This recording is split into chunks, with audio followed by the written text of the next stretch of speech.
It was just 3 years ago when Sarah Nurse made her Olympic debut for Team Canada, building upon the sports legacy that comes with the Nurse family name.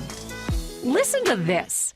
Sarah is the cousin of basketball star Kia Nurse and the Oilers defenseman Darnell Nurse. Her father, Roger, was an outstanding lacrosse player in his day. Her brother, Isaac, recently played for the Hamilton Bulldogs in the OHL. Her aunt and uncle, Kia and Darnell's parents, were both standout athletes in their time. Oh, and her aunt Raquel played basketball at Syracuse University and is married to past NFL star quarterback Donovan McNabb. Sarah continues to represent Team Canada on the international stage. She's also on the board of the PWHPA, analyst for NHL on Sportsnet, and a social activist. Sarah's a true role model that is at the top of her game.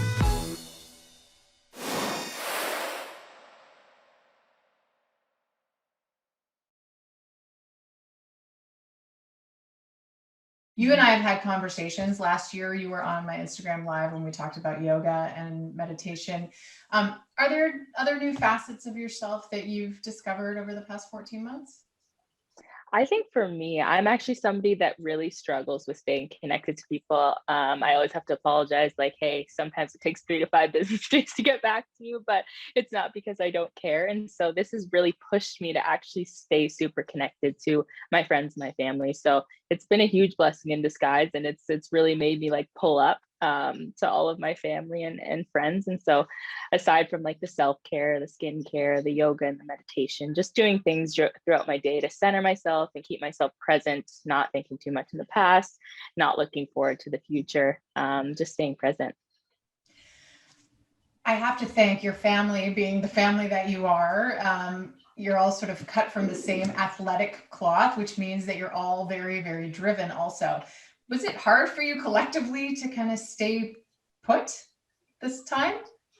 Yeah, absolutely. It's something that we're definitely not used to. We're a group of people who's always on the go. And so to be just kind of stuck in one spot, regardless of where it was, just to be stuck in one spot, we weren't always together either, which was definitely difficult. I know throughout this whole situation over the last 14 months, a lot of people have been without their families. And so to be stationary and stagnant for a long period of time was definitely difficult, but it's something that, we had to go through. We went through as an entire world. So it's something that we've just gotten through.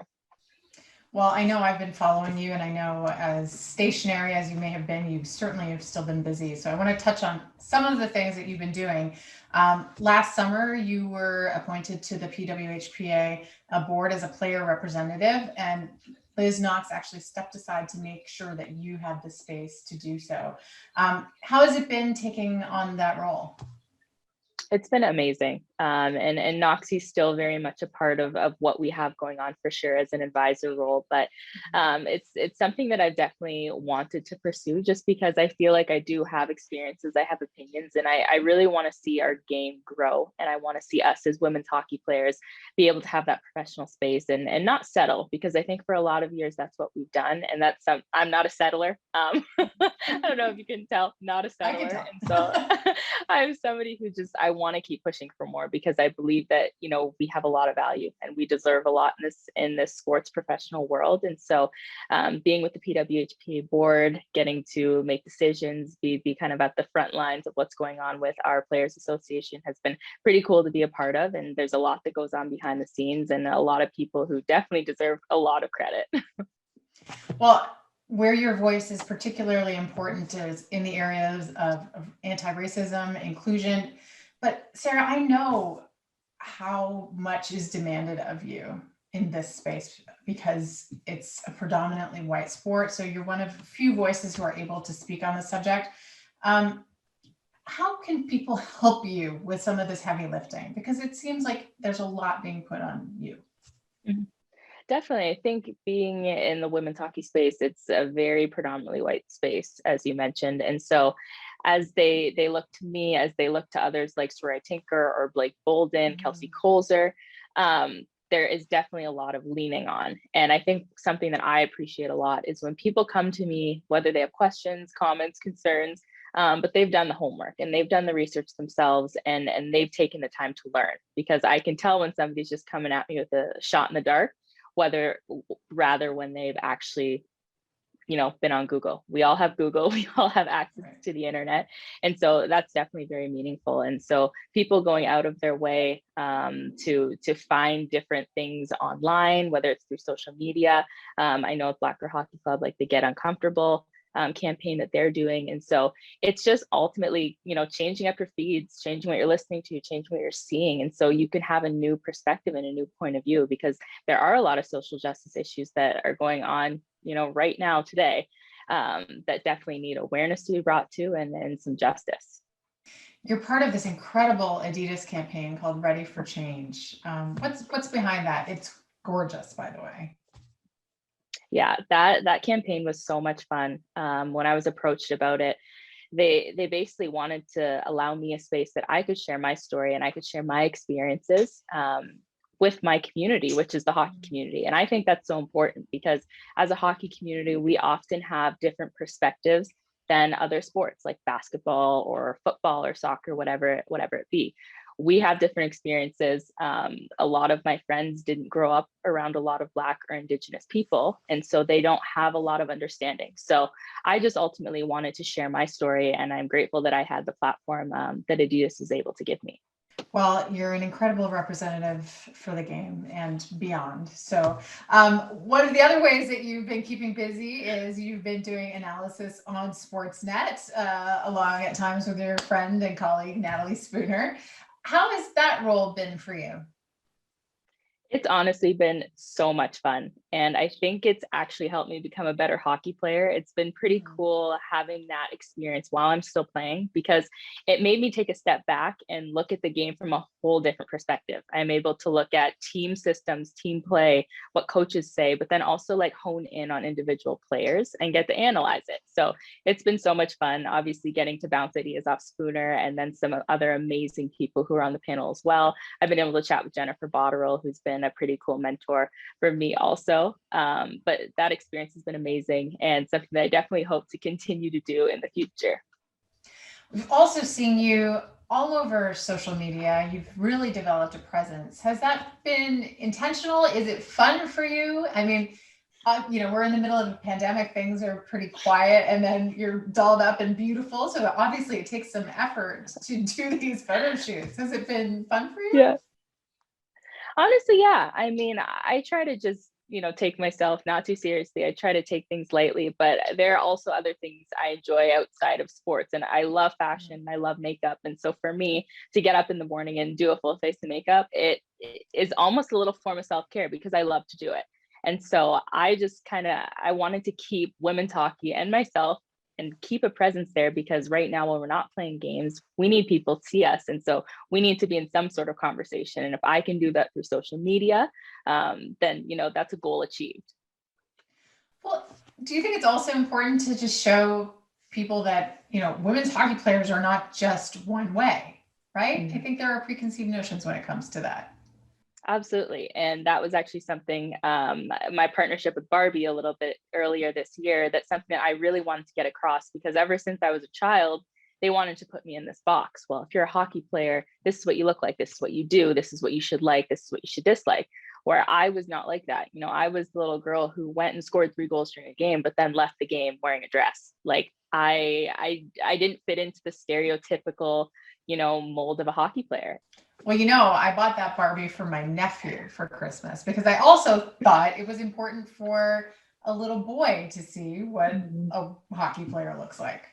Yes, exactly. And that's something that we talk about all the time too. Like, we talk about representation and role models, and it's so important for little girls, but it's equally as important for little boys to see too, because they need to know that female athletes, female broadcasters, aren't, a novelty, they're a normality. And so that's something that is important for all genders.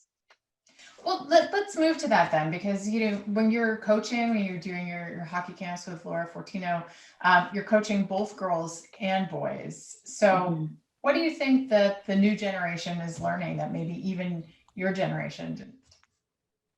Yeah, I think that the value in boys and girls playing hockey, and it's something that Laura and I were both passionate about because we both grew up playing boys hockey. Laura played boys hockey, I think, until she was 14, and I played until I was about 11. And so we grew up playing with the boys. And when we started a camp, we were like, well, why would we, discriminate and say boys can't come, only the girls? Because ultimately, at the beginning of camp, they're a little bit hesitant. They don't really know how to interact with each other. But by the end of camp, the girls are like, no, I can take these boys on. And the boys are respecting them in the sense that, no, these girls are actually good. I can't take them lightly. I can't just dipsy doodle skate around them. Like, I have to play them hard. Are the girls able to take it for granted now that they can have role models? Whereas, even your generation didn't necessarily, and certainly the generations before weren't able to? I don't think they take it for granted. I think that I'm hoping when we look at visibility and what we're doing right now and what we're trying to do and giving girls role models, I hope that they just think it's normal. Like, I hope in 10, 15 years, they get to grow up and say, I saw Brianne Jenner, I saw Natalie Spooner, I saw Mary-Philippe Poulin all the time. And that's something that we definitely want for them, because that's not the same thing that we had. Like, there were so many amazing role models for us to look up to, but we never saw them.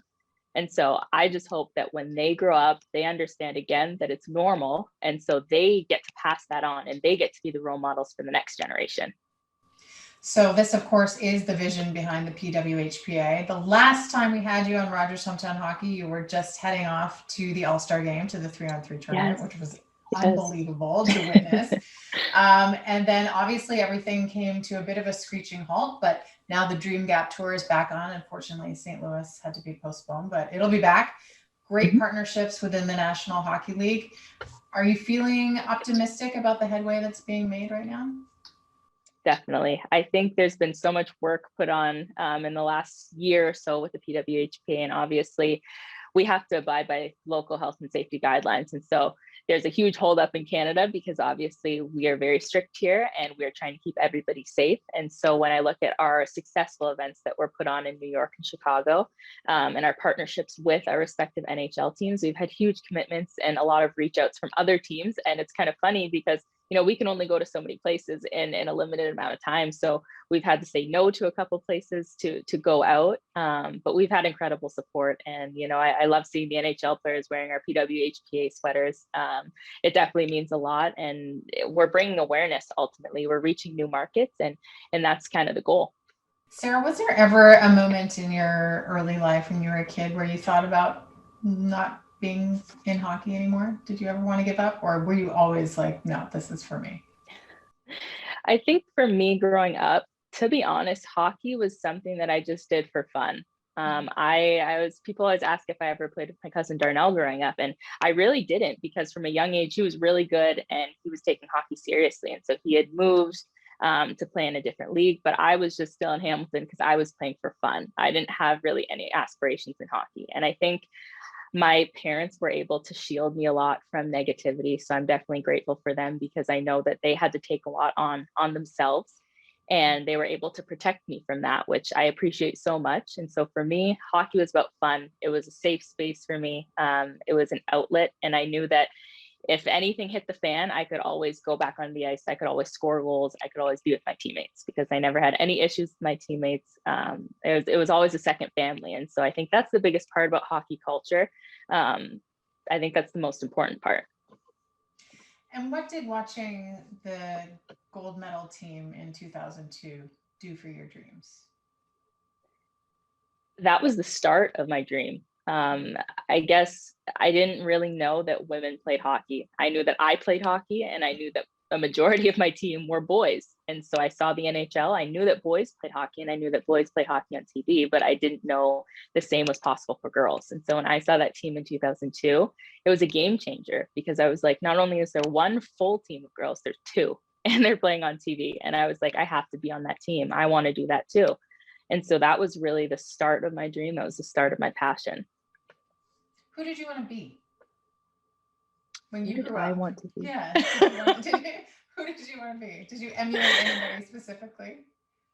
I don't think so. Honestly, again, we talked about like the lack of hockey role models. I didn't get to see any of the women. I didn't know about Angela James. I didn't know about Jana Hefford or Cassie Campbell. And so for me, like, honestly, I wanted to be a pop star, if I'm being completely honest. Because I got, right, exactly. So that's what I wanted to be. But I was able to see other athletes, like obviously Serena, Venus Williams. I remember my dad would put their matches on TV, and I thought they were so cool. Like the coolest women out there, like even when they would play each other, it'd just be so fierce and so powerful. And I was like, wow, I would love to be like that one day. I dabbled in tennis for a summer. It didn't go very far, but it's so much fun. Well, you know, it's not too late to be a pop star. You're young, so right. you've been doing everything. So just add that to your plate. I'm going to leave you with the final question, and this is what we ask all of our guests at the end, and that is, what is your best advice to a young Sarah Nurse? I think the belief in yourself is so important, and understanding that you can truly create your own reality if you believe in yourself. And if you really believe in your passions and what you want to do, you'll find yourself finding ways to get where you want to go.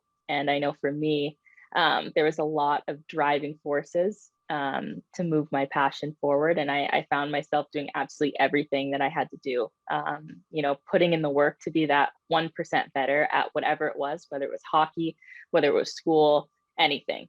It's those little strides. And I think that the little habits that you make up every single day are things that are going to make big differences in your life. Well, Sarah, love watching you on the ice, love watching you off the ice, and always great to talk to you. Thank you.